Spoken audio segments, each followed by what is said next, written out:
For many people, just getting to the end of a Sportive is the main objective and actually a very big achievement. But for others, it's all about improving their times and going quicker. So here are a few tips on how to do exactly that.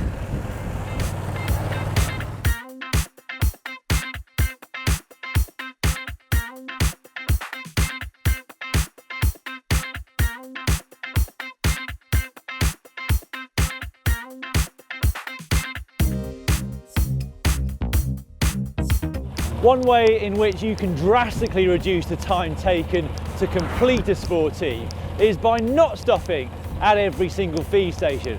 Yes, it is crucially important that you consume enough calories and drink enough to get yourself round, but you should be able to do this without continuously stopping. Hey, Roddy! Might see him again today.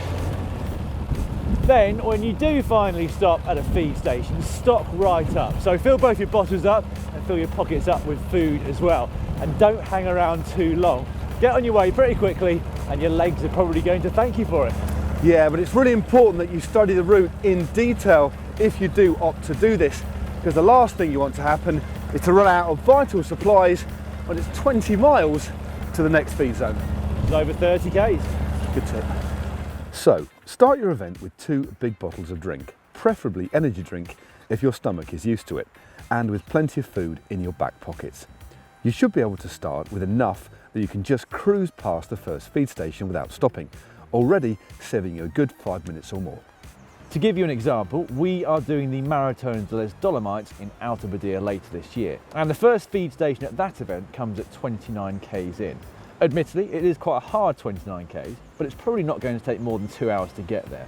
So we'll skip that one and wait until the next feed station at the 40k mark, or even wait until the top of the Passo Campolongo, which comes at the 60k marker. You should be able to carry enough to see you through 3 hours of riding, so you will need to decide where that's going to get you. Unfortunately, not all Sportives are held under ideal weather conditions, so you should be prepared for anything with your clothing, especially rain. Which brings us on to our next point. You want to invest in a rain jacket that fits nice and snugly to your body. The difference between one that flaps about all over the place and one that fits nicely is significant in terms of aerodynamics. That's right. You'll probably see lots of people riding around with capes or jackets flapping all over the place like a parachute, probably costing them about 20 watts, which for a lot of people is about 10% of their energy or their power. So choose your garments wisely. You don't want something that's like a compression top, but you don't want it too flappy either. How do you go faster by going slower? Well, by starting slowly and finishing a lot faster. It is something that we are never going to stop preaching here at GCN. Make sure you pace yourself. It doesn't matter how experienced you are as a rider, how much thought you put in to your pacing.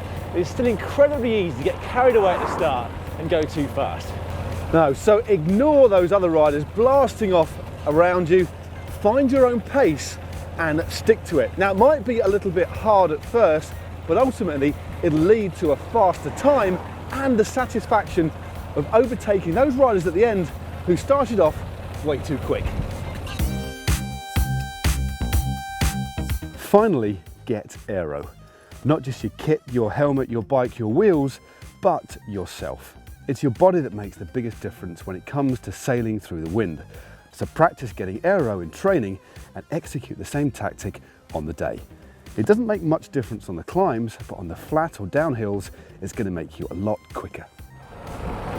If you manage to find a group of riders, or even just one other rider of a similar ability to yourself, that is a great way of going faster whilst using exactly the same amount of effort. And that is because by alternating the rider on the front, they will be saving the people behind about 30% of their power. However, make sure that you do occasionally come through and do your turn on the front, because it can be quite infuriating if there's one person who just decides they're going to sit on and save all their own energy. So those are our tips for going faster on a Sportive or Gran Fondo, but what are yours? Please share your tips with our other viewers in the comment section just down below this video. Yeah, and so you don't miss another GCN video, how about clicking on the globe to subscribe to the Global Cycling Network? Now, for how to get more aero on your bike, click just down here.